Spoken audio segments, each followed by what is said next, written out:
Comments ഒക്കെ വായിച്ചാ? Comment ഒക്കെ എന്തിനാ നോക്കണേ? സംഭവം ഹിറ്റാണോ? മക്കളെ കമന്റ്സ് ഒക്കെ നോക്കണം. എന്തെങ്കിലും പൊട്ടത്തറ കാണിച്ചു വെച്ചിട്ട് അങ്ങ് ഞെളിഞ്ഞ് നടന്നാൽ പോരാ. ഇതൊക്കെ വായിച്ചു നോക്കുമ്പോഴേ അറിയാളൂ നമ്മൾ എന്താണ് ചെയ്തതെന്ന് നമുക്ക് തിരിച്ചറിവ് വരുള്ളൂ. അച്ഛാ വന്ന കമന്റ്സ് ഒക്കെ നോക്കി എല്ലാം പോസിറ്റീവ് ആണ്. എല്ലാം നോക്കിയാ? ആദ്യം വന്ന കമന്റ്സ് ന്യൂസ് നോക്ക്. അതിൽ നോക്ക്. ഞാൻ ഫോൺ എടുത്തിട്ട് നോക്ക്. എല്ലാവരും നോക്ക്. ബാലുവിനെ എത്ര എടുക്കാം അവര് കമന്റ്സ് നോക്കിയോ ഒന്ന് അറിയാൻ വേണ്ടിട്ടാണ്. സൂപ്പർ സൂപ്പർ പൊളി പൊളി താഴെ പൊളി. എന്താ പൊളിയാ? ശശി ആടാ വൈ എന്താണ് പച്ചത്തവള കമന്റ് നോക്കുമ്പോ പച്ചത്തവള? പച്ചത്തവള എന്ന് പറഞ്ഞ പച്ച ചാനല് ഏതോ ഒരു ഫേക്ക് പേജ്. നിനക്കൊന്നും വേറെ പണിയില്ലടാ ഓരോ കോപ്രായം കാണിക്കാനൊന്നും.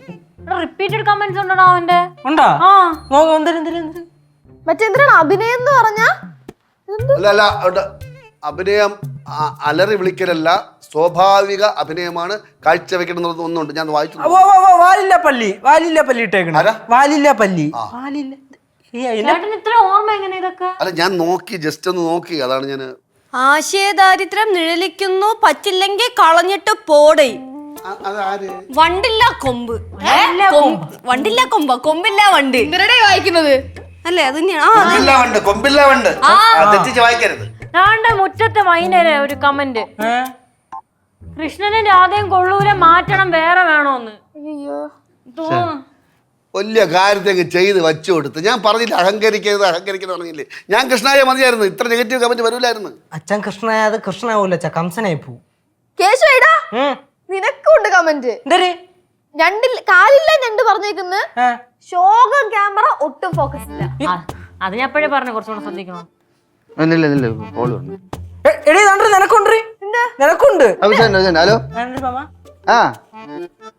നിഷാദ് പറ. ഓ കൃഷ്ണനായിട്ട് എന്താ ഇഷ്ടപ്പെട്ടായിരുന്നാ? അവിടെ എല്ലാരും സംസാരോ? ആണാ ഓ കോസ്റ്റ്യൂം അല്ലേ? അടുത്ത റീലിൽ ഇപ്പൊ നമ്മൾ സ്റ്റാർട്ട് ചെയ്തതേ ഉള്ളൂ, അതെ കുറച്ച് പ്രശ്നങ്ങളുണ്ടാവും. ശരി നിഷാദ് കൂട്ടുകാർക്ക് പറയുന്നത് കമന്റ്സ് ഒക്കെ വായിച്ചു നോക്കായി. കൂട്ടുകാർക്ക് പറയുന്നത് കമന്റ്സ് ഒക്കെ വായിച്ചു നോക്കാൻ പറയുന്നത് എന്തിനു പറയുന്നത്? പറഞ്ഞു നീ എന്താ പറഞ്ഞു? അരെ ഈ അവക്കിട്ടും വെച്ചിട്ടുണ്ടെന്ന്. വെറും കൂറ ലൊക്കേഷൻ വാലില്ല പല്ലി പിന്നെ ഇട്ടേക്കണം. ഒന്നാമതിനും കിടിലം വൃന്ദാവനല്ലേ സെറ്റ് ചെയ്ത് കൊടുത്തത്. ഇത്ര കിടിലം വൃന്ദാവനം വേറെ കിട്ടുമോ മാമ? അതില്ല നല്ല ബ്യൂട്ടിഫുൾ ലൊക്കേഷൻ ആയിരുന്നു. പൊന്നു മക്കളെ വിഷമിക്കണ്ട, മാങ്ങയുള്ള മാവിലെ കല്ലെറിയൂ. അത് ശരി. എന്റെ സംശയം അതല്ല, നിന്നേക്ക് എന്തറിന് കല്ലെറിഞ്ഞെന്നാണ് ആലോചിക്കണത്.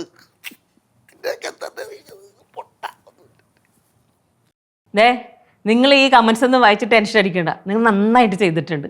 ഇനി അതിനേക്കാൾ നന്നായിട്ട് ഇനി അങ്ങ് ചെയ്യാം.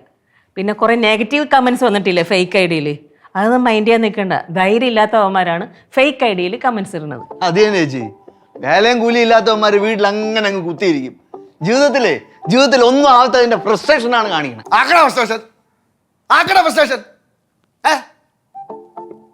പ്രേക്ഷകരെ നമ്മൾ മാനിക്കണടാ. നീയൊക്കെ എന്തെങ്കിലും കോമാളിത്തരം കാണിച്ച് വെച്ചിട്ട് അതെല്ലാം അങ്ങ് മൊത്തത്തിൽ അങ്ങ് പ്രേക്ഷകർ ഏറ്റെടുക്കണമെന്ന് പറഞ്ഞാ എടാ, അല്ലെങ്കിൽ നല്ല ടാലന്റ് ഉള്ള ആൾക്കാർ എടുക്കണോടാ. എന്തിന് പുറത്ത് വേണം? വീട്ടിൽ തന്നെ ഉണ്ടല്ലോ, തേച്ച് നീ ഇവിടെ ഇരിക്കല്ലേ. അളി എന്തിനു ഭയങ്കര ചൂടാവണം? എന്തിനാണ് കാര്യം? എന്താണെന്ന് പറ. കാര്യം എന്ന് പറഞ്ഞാൽ ഇപ്പം എഴുതണവർക്ക് സഹിക്കാൻ പറ്റുന്നുണ്ടാണ് അവർ എഴുതണത്. എഴുതിട്ട് എന്തോന്ന് അവർക്ക് അല്ല എഴുതണമെന്ന് തോന്നി എഴുതണ്ടേ കമന്റ്സ്? എഴുതണം തോന്നിയാ അവർക്ക് എഴുതും. ഞാനായിരുന്നു എഴുതിയാണ്, ഞാൻ എഴുതി. അല്ല ഞാൻ എഴുതും. ഞാൻ എഴുതും.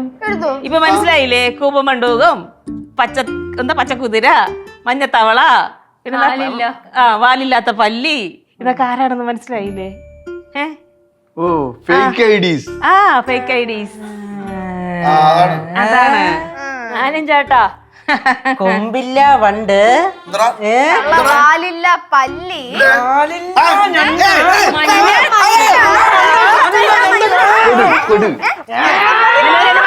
മാറ് ബാലുവേ, വിമർശനമാവാം, ഒരു കുഴപ്പമില്ല, നല്ലത് തന്നെയാണ്.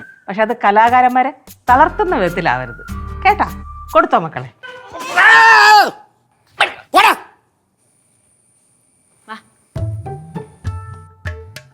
എന്തായിരുന്നാലും ജീവിതത്തിൽ ഞാൻ ഒന്നും ആകാൻ പോണില്ല. വിമർശനം തന്നെ വിമർശനം. എൻ്റെ തൂലിക ചലിച്ചുകൊണ്ടേയിരിക്കും. ഫ്ലവേഴ്സ് ഒരുക്കുന്ന കാഴ്ച വസന്തം യൂട്യൂബിൽ പ്രേക്ഷകർക്ക് ലൈവായി കാണാം. ഫ്ലവേഴ്സ് കോമഡിയിൽ ജോയിൻ ചെയ്യൂ, ആസ്വദിക്കൂ.